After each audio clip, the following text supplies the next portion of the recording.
ஃபேமிலிக்கு மட்டும் தெரியற மாதிரி நம்ம வச்சுக்கலாம்னு நினைச்சிருக்காரு. பட் ஏன்னா வந்து இவருக்கு வந்து அவ்வளவு ஃபெமிலியாரிட்டி இருக்குல்ல, வெளியே தெரிஞ்சா அவருக்கு வந்து எப்படியும் அவரோட தொழிலை பாதிக்கும்னு சொல்லிட்டு சைலண்டா மெயின்டைன் பண்ணிருக்காரு.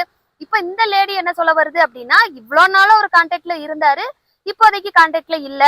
அது வந்து அதுவும் அது பேட்டி கொடுத்ததை பாத்தீங்கன்னா கொஞ்சம் கஷ்டமா தான் இருக்கு. நம்ம நார்மலா பார்த்தா அது வந்து யூஸ் பண்ண மாதிரி தெரியுது. ஆனா இப்போதைக்கு பார்க்க போனா அவர் தான் அதை யூஸ் பண்ணியிருக்காரு அந்த மாதிரி கேள்விப்படுறோம். ஏன்னா அவருக்கே பயங்கர கடன் இருக்குது அப்படிங்கிறாங்க.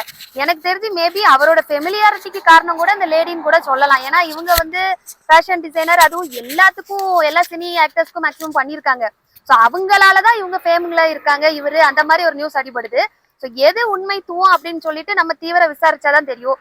இப்போதைக்கு உள்ள நிலவரத்தை பாத்தீங்க அப்படின்னா ஜாய் கிருஷ்ணா வந்து இந்த மாதிரி பேட்டி கொடுத்திருக்காங்க. அந்த மாதிரி ஏதோ எத்தனையோ வருஷமா ஒரு 4-5 வருஷமா ஒரு வீடை வந்து லீஸ்க்கு எடுத்து அவங்கள வச்சிருக்காங்களாம். ஸோ அந்த மாதிரி அங்கேயும் சைன் வந்து இவங்களோட இவங்களோட ஹஸ்பண்ட் அவர் தானே சைன் போட்டிருக்காரு.